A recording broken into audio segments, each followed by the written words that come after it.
Om Swastiastu, Assalamualaikum warahmatullahi wabarakatuh. Perkenalkan, saya Stefanus Hendarto Budi Manapolo dengan NIM 22055311156 dengan dosen pengampu Profesor Dr. Sokorda Gede Tirta Ninda ST MT dengan NIP 19210619199803104.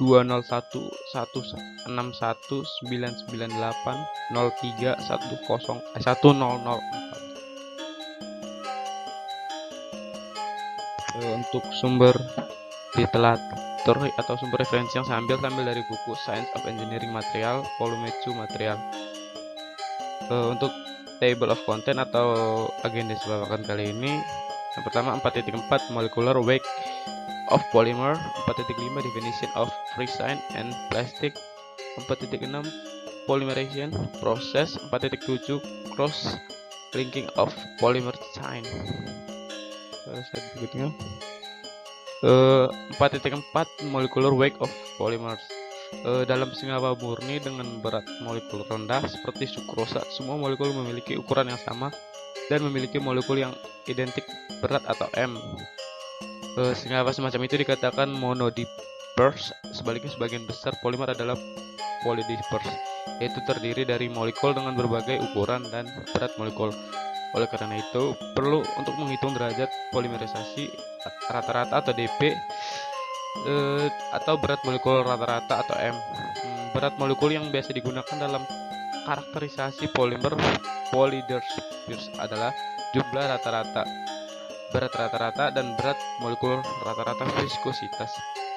Pertimbangkan sampel polimer polydisperse dengan berat total W, di mana N sama dengan jumlah mol total, N sama dengan jumlah mol spesies I atau terdiri dari molekuler yang sama, N sama dengan fraksi mol spesies I, W berat spesies I, W fraksi berat spesies I, dan M berat molekul spesies I.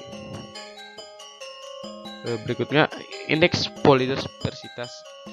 Rasio berat molekul rata-rata nomor disebut indeks dispersi atau polydispersitas 1. Ini adalah ukuran lebar kurva distribusi berat molekul atau pada gambar 4.4 yang ada sebelah kanan, dan digunakan untuk karakterisasi tujuan. Biasanya 1 berada di antara 1,5 dan 2,5, tetapi dapat berkisar hingga 15 atau lebih. Semakin tinggi nilai 1, semakin besar besaran distribusi berat molekul polimer. Seperti gambar 4.4 ini merupakan gambar dari tabel distribusi berat molekul polimer. Berikut saya akan memutarkan video tentang proses pembuatan polimer.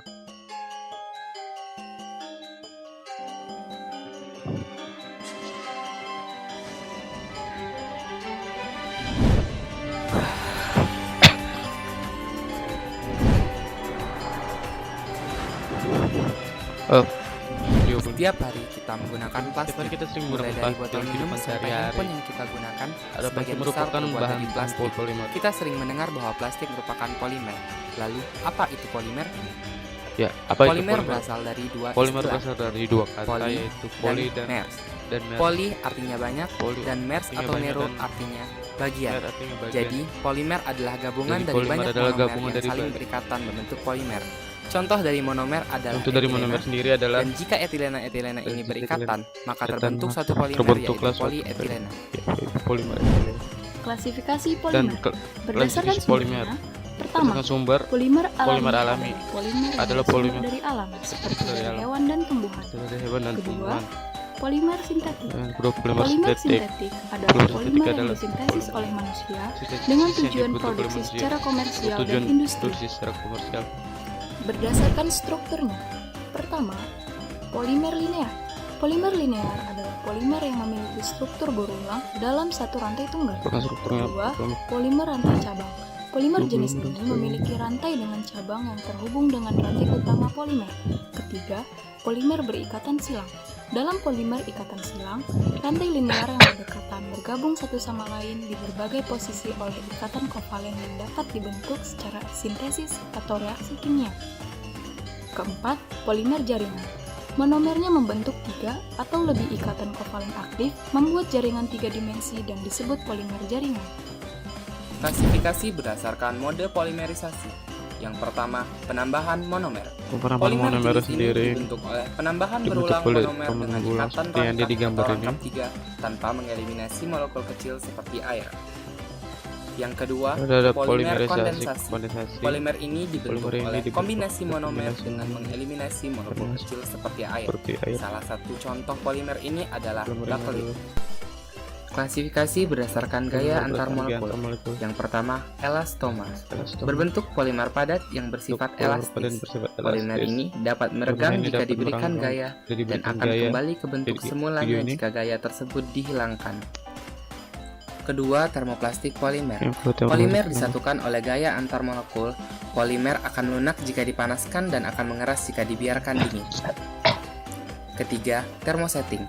Ketika dipanaskan, polimer akan mulai menghubungkan rantai silang antar rantai polimer hingga menjadi keras dan tidak mencair. Yang keempat, serat.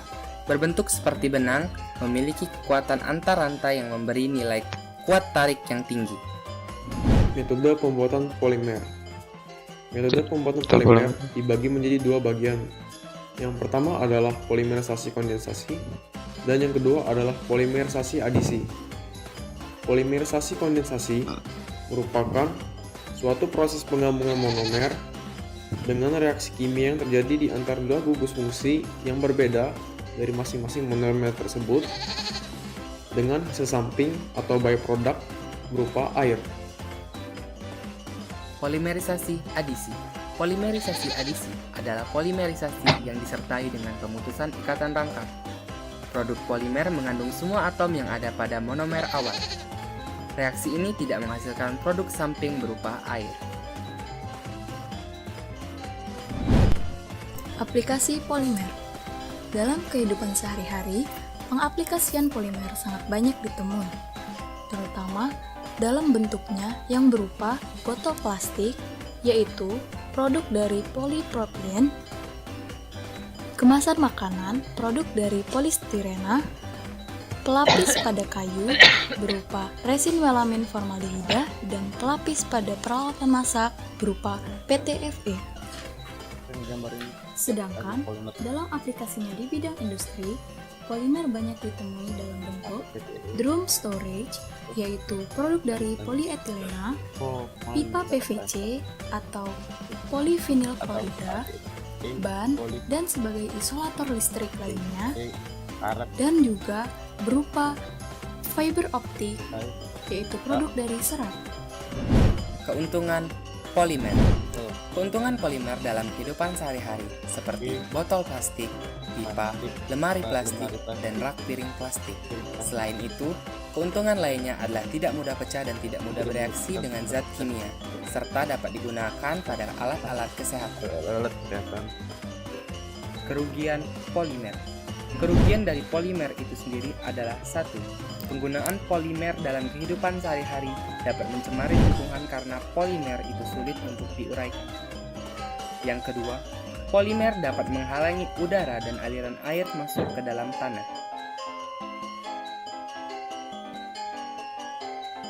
Yang ketiga, racun yang terkandung di polimer akan masuk ke tanah dan membuat cacing tanah mati.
baik pada detection of resistance and plastik. Dua istilah yaitu resistance dan plastik satu pada eksplisit untuk mereka. Istilah resistance awalnya mengacu pada produk yang diproduksi dari sayuran dengan berat molekul yang relatif tinggi. Yang paling terkenal adalah damar dan balsam yang diperoleh dari pohon jenis conifera. Namun istilah ini sekarang digunakan jauh lebih luas dan agak longgar untuk memasukkan zat polimer buatan yang digunakan dalam berbagai aplikasi seperti dalam plastik, tekstil, dan cat. Ini sering digunakan secara bergantian dengan istilah plastik. Seperti gambar di samping merupakan gambar dari bahan resin dan plastik. Berikutnya, plastik adalah kata sifat yang mendefinisikan bahan yang mampu dicetak atau dibentuk dengan atau tanpa aplikasi panas. Sebenarnya plastik oleh karena itu adalah bahan yang dapat dideformasi dan dibentuk secara permanen, atau plastik cocok untuk dicetak. Sementara polimer tipe termoplastik dapat berulang kali dilunakan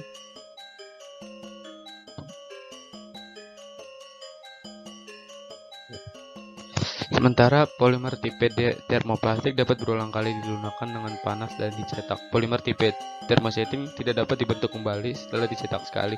Jadi menurut definisi di atas, yang pertama adalah plastik dan yang terakhir bukan, akan tetapi umumnya keduanya disebut sebagai plastik. Istilah plastik dengan demikian menunjukkan suatu bahan yang telah dibentuk oleh deformasi plastik pada tahap tertentu selama proses fabrikasi. 4.6 Polymerization. Proses polimerisasi dibagi menjadi dua kelompok yang dikenal sebagai polimerisasi langka dan polimerisasi rantai.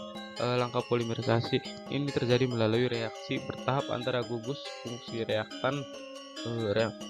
Reaksi berlangsung berturut-turut dari monomer ke dimer, trimer, tetramer, pentamer, dan seterusnya, hingga akhirnya berbentuk molekul polimer dengan dp besar.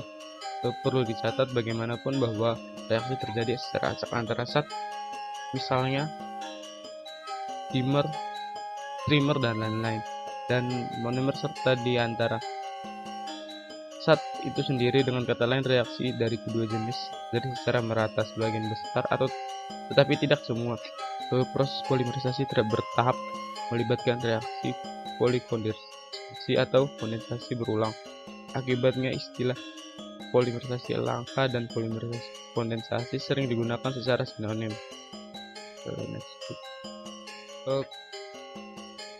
Kopolimerisasi. Semua polimer yang telah kita bahas sejauh ini hanya mengandung satu jenis unit berulang atau mer dalam rantai. Polimer juga dapat disintesis melalui proses tersebut di atas dengan lebih dari jenis mer dalam rantai. Polimer semacam itu disebut copolimer dan diproduksi dengan mempolimerisasi campuran monomer atau copolimerisasi atau dengan metode khusus. Seperti gambar yang ini samping kanan ini merupakan gambar 4.5 yang untuk bagian A ini di atas bukan dari susunan copolimer dua berbeda jenis mer atau dikembangkan dengan lingkungan terbuka dan steril yang ditempatkan secara acak. Ini gambar B ini merupakan Mars yang disusun secara bergantian.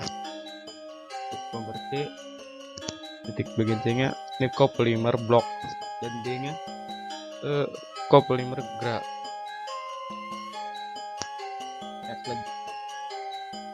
Itu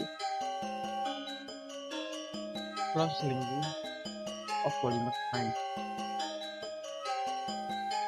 Polimer dapat diklasifikasikan berdasarkan bentuk struktural dari molekul polimer sebagai linear, bersabang atau cross-linked. Representasi skematis dari jenis polimer diberikan pada gambar 4.6. Polimer linear adalah polimer yang unit berulangan dihubungkan bersama dalam panjang kontinu, atau gambar 4.6 ketika ada cabang yang menonjol dari rantai polimer utama pada interval yang tidak teratur. Polimer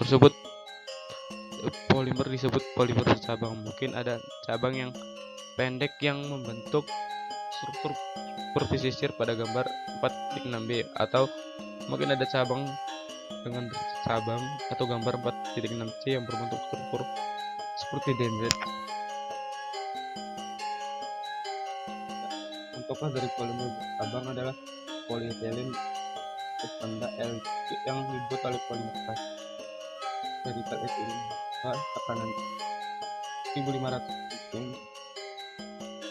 200 derajat dengan adanya 0,08 polyethylene densitas atau yang dibuat dengan polimer hampir sepenuhnya linear.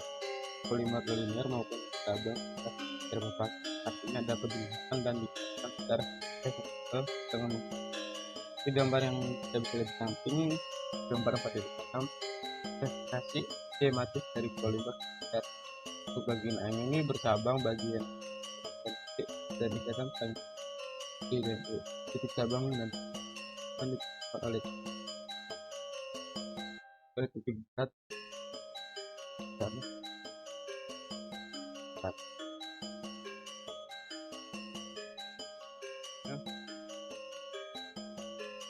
polimer untuk digunakan sebagai kerak tekstil adalah polimer harapan tampang untuk berat molekul tinggi dan dua orientasi serat itu harus memiliki tingkat keteraturan yang tinggi atau gaya atau kekuatan silinder yang kuat untuk memutuskan orientasi dan stabilisasi. Orientasi rantai yang diperlukan untuk pengembangan kekuatan dengan stabilisasi dicapai dengan proses yang dikenal sebagai proses yang terdiri dari menggambar awalnya tertutup atau tidak terorientasi hanya sedikit berorientasi pada suhu di atas suhu transisi orde kedua yang akan dibahas nanti. Ini adalah suhu di mana energi yang cukup tersedia untuk segmen molekul menyebabkan mereka mulai berputar. Next dulu.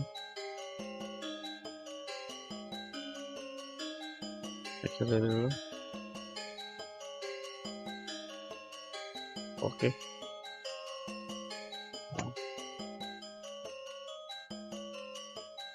Kita sebagai botol untuk minum dan elektronik dan sebanyak lagi. Sifat plastik ringan, mudah ditemukan dan murah. Tidak ada sana.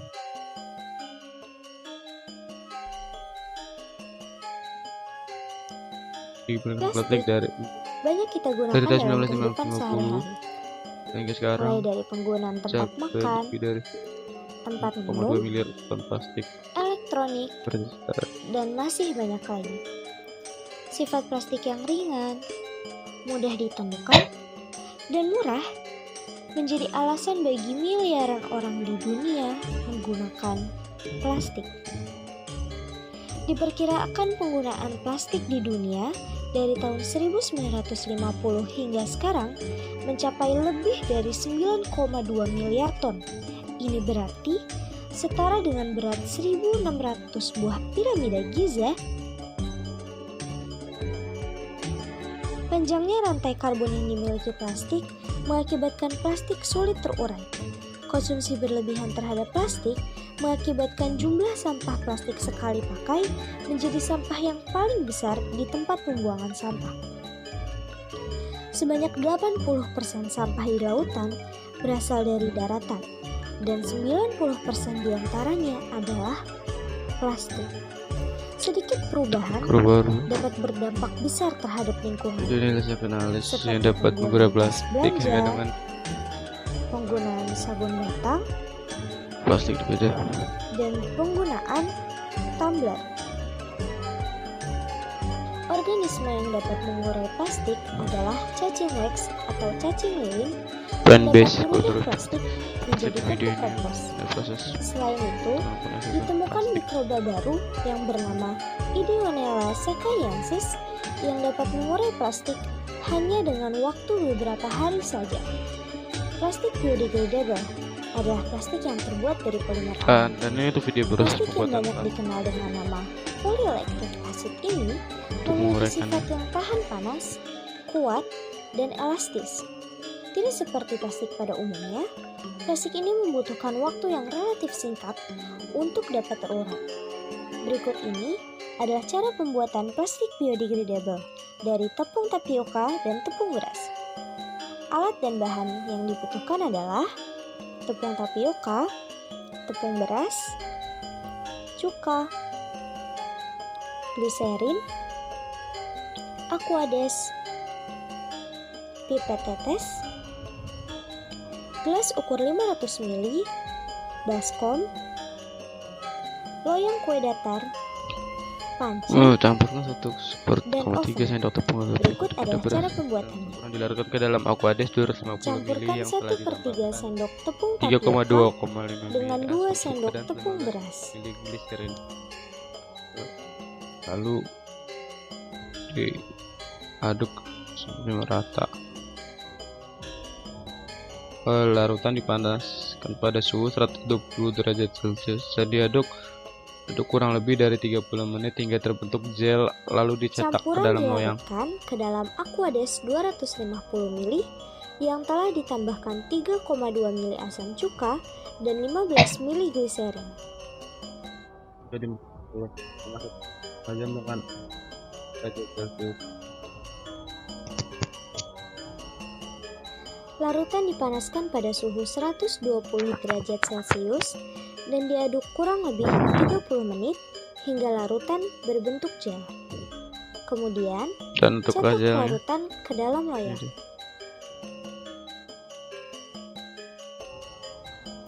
Masukkan ke dalam oven selama 1,5 jam. untuk pembahasan dengan dalam suhu percobaan 50 kali ini, derajat mereka Celcius. menggunakan tepung beras yang sering di literatur menggunakan tepung putih. Hal ini dikatakan mereka keliru.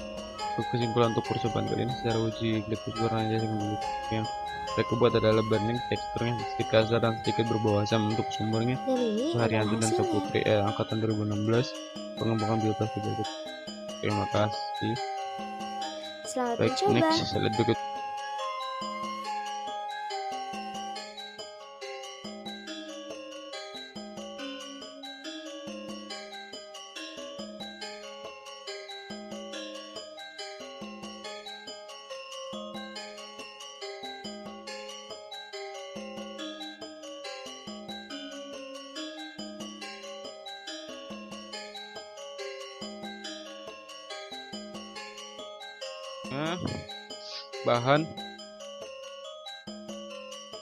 bahan elastomer seperti resin, termoplastik, dan serat pada dasarnya adalah polimer linear, tetapi ada ciri khas tertentu dalam struktur molekulnya yang menimbulkan elastisitas. Seperti karet, polimer elastomer memiliki molekul rantai yang sangat panjang yang terjadi dalam pengaturan melingkar secara acak dalam kondisi tanpa tekanan. Deformabilitas bahan elastomer disebabkan oleh adanya mobilitas internal tertentu untuk memungkinkan penataan ulang orientasi rantai. Tidak hanya bahan plastik rantai linear atau pada suhu normal merupakan perbedaan penting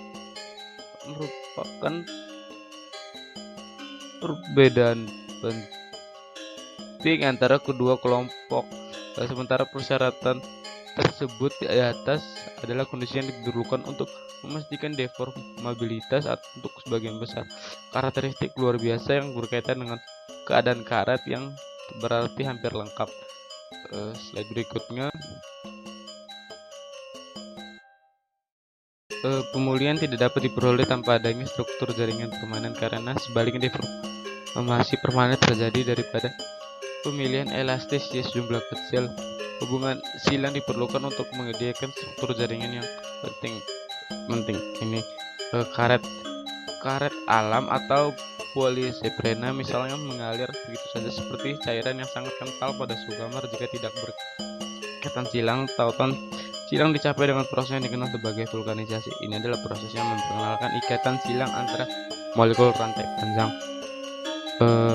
Sebelum saya mengakhiri video ini, saya ingin meminta maaf bila ada salah dua kata dari yang telah saya ucapkan, dan saya ingin minta maaf apabila saya tidak bisa menjelaskan videonya dengan baik. Mohon dimaafkan. Dan sekali lagi ingin memperkenalkan diri saya Stefan Sendarto Budi Manapolo dengan NIM 220553115. Ingin mengucapkan terima kasih sebesar-besarnya atas perhatiannya. Saya tutup presentasi dengan Prama Santi, Om Santi Om. Assalamualaikum warahmatullahi wabarakatuh. Salam sejahtera bagi kita semua. Terima kasih.